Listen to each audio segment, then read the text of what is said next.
Assalamualaikum warahmatullahi wabarakatuh. Alhamdulillahi rabbil alamin, arrahmanir rahim, maliki yaumiddin. Asyhadu an la ilaha illallah wahdahu la syarikalah wa asyhadu anna Muhammadan abduhu wa rasuluh la nabiyya wa la rasula ba'dah, amma ba'd. Sidang jamaah yang dimuliakan oleh Allah Subhanahu wa taala. Dalam kehidupan kita yang fana ini, setidaknya ada 3 hal yang Allah rahasiakan dari kita. Yang pertama, Allah merahasiakan keridhaannya. Kenapa Allah merahasiakan keridhaannya? Agar kita mengejar semua kebaikan yang Allah katakan di dalam Al-Quran. Kita mengejar segala jenis kebaikan yang Rasulullah sampaikan melalui hadisnya. Karena kita tidak tahu di kebaikan mana yang sebenarnya Allah ridhai. Apakah di dalam salatnya kita, puasanya kita, atau senyumnya kita, atau amalan sekecil apapun. Sehingga kita tidak menganggap remeh terhadap amalan kebaikan walaupun itu terlihat kecil. Mungkin bagi kita tersenyum adalah amalan yang remeh. Namun kata Rasulullah, senyum itu sedekah. Mungkin bagi kita memindahkan duri di jalan itu adalah amalan yang remeh. Tetapi kata Rasulullah, khairun nas anfa'uhum linnas, sebaik-baik manusia adalah yang bermanfaat untuk manusia yang lain. Bisa jadi dalam amalan kecil yang kita lakukan itu justru Allah ridha kepada kita. Bukankah masyhur dalam satu kisah dikisahkan tentang seorang pelacur yang masuk surga hanya gara-gara memberi minum anjing? Bukankah ini cerita yang masyhur? Artinya keridhaan dia, kerelaan dia memberikan minuman tersebut kepada anjing membuat Allah ridha terhadap amalannya sehingga Allah menempatkannya di surga. Bukankah juga satu kisah masyhur seorang ulama yang Allah tempatkan di dalam neraka, yaitu Syekh Barsisa. Dikarenakan kenapa? Allah tidak meridhai amalannya. Bahkan di ujung hayatnya, ia musyrik, ia murtad, meninggalkan agama yang baik. Maka sidang jamaah yang dimuliakan oleh Allah, hal yang pertama Allah rahasiakan adalah keridhaannya. Tujuannya agar kita mengejar segala amal ubudiyah hanya untuk mendapat ridhonya Allah Subhanahu wa taala. Yang kedua, yang Allah rahasiakan dari kita adalah kemurkaannya. Allah sengaja merahasiakan kemurkaannya agar segala jenis larangan Allah itu kita tinggalkan. Tidak ada satu jenis larangan Allah yang sengaja kita kerjakan karena kita takut mungkin dalam larangan Allah yang kecil ini justru Allah murka. Misal, meninggalkan salat. Bukankah meninggalkan salat itu teramat mudah bagi kita? Ringan saja bagi kita meninggalkan salat. Bahkan ketika panggilan azan datang, kita mudah saja untuk mengabaikan panggilan tersebut. Namun kita perlu tahu, mana tahu gara-gara kita meninggalkan salat tersebut justru murka Allah datang kepada kita. Mungkin saja murkanya Allah datang dari balik muka kita yang masam melihat saudara-saudara kita yang tidak mau tersenyum, enggan untuk tersenyum. Bisa saja murkanya Allah datang kepada kita gara-gara datang ke masjid pakai sendal orang lain, bukan pakai sendal kita. Bisa saja murkanya Allah datang gara-gara kita makan sambil lari. Hal-hal yang kecil, hal-hal yang kita anggap sebenarnya remeh.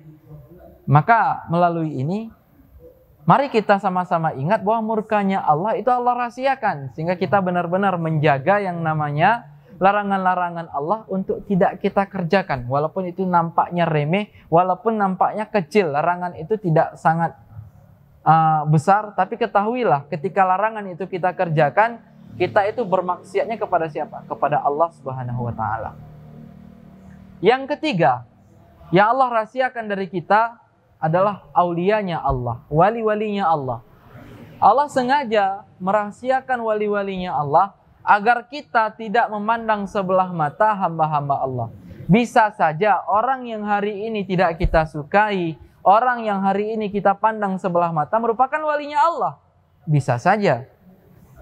Bisa saja orang yang hari ini kita anggap sebagai ahli maksiat, namun ternyata menyembunyikan ketaatannya yang luar biasa. Dalam satu kisah 1000 tahun yang lalu atau 100 tahun yang lalu, di masa dinasti Utsmaniyah ada dikisahkan tentang seorang ulama yang setiap malamnya membeli pelacur, yang setiap malamnya membeli minuman-minuman keras, sehingga orang-orang kampung membencinya, menganggap dia ini adalah orang yang fajir, orang yang fasik, orang-orang yang bermaksiat kepada Allah. Bahkan ketika meninggalnya dia, tidak ada yang mau mensalati, tidak ada yang mau mensalatkannya. Dan kejadian ini kebetulan dilihat oleh sang khalifah. Dan ketika sang khalifah ini membawa jenazah ini ke rumahnya, maka diceritakanlah oleh sang istri bahwa suaminya ini pernah mengatakan bahwa nantinya dia akan disalatkan oleh sang khalifah. Maka lantas sang khalifah pun bertanya, apa sebenarnya yang dilakukan oleh si suaminya ini sehingga masyarakat kampung ini tidak mau mensalatinya? Maka dijelaskan oleh sang istri bahwa setiap malam ia membeli minuman keras itu untuk dihancurkan, agar tidak banyak pemuda yang minum minuman keras. Dengan upaya yang ia miliki, dengan harta yang ia miliki, ia beli minuman keras tersebut untuk ia hancurkan. Kemudian ia beli pelacur, ia sewa tiap malam pelacur untuk beliau pulangkan ke rumah, dan melarangnya pergi untuk malam itu dengan memberikan imbalan. Ini bayaran untuk kamu dan kamu tidak harus melacur malam ini. Maka sidang jamaah yang dimuliakan Allah, dengan demikian, dengan adanya kisah yang sedemikian, seharusnya kita bisa membuka mata hari ini.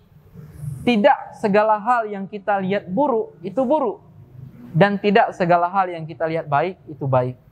Maka dengan demikian kita tidak mudah menghakimi orang, tidak mudah untuk menjadi netizen yang hanya bisanya menghakimi orang lain.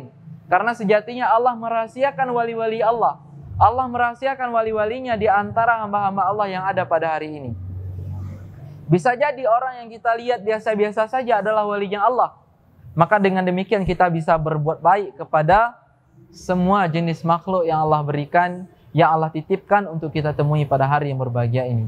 Maka dengan demikian kami mengajak kepada jemaah sekalian, yang pertama untuk mengejar segala keridhaan Allah dari setiap inci yang Allah perintahkan. Sekecil apapun perintah yang Allah perintahkan, kejarlah itu.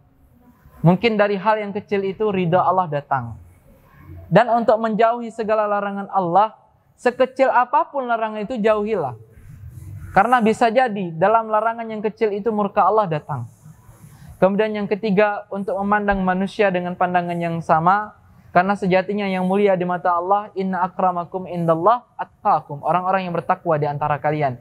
Dan tidak ada yang lebih tahu tentang ketakwaan kita melainkan Allah Subhanahu wa taala. Bisa saja orang-orang yang ada di sekitar kita adalah wali-wali Allah yang harus kita jaga, bukan malah kita pandang dengan sebelah mata.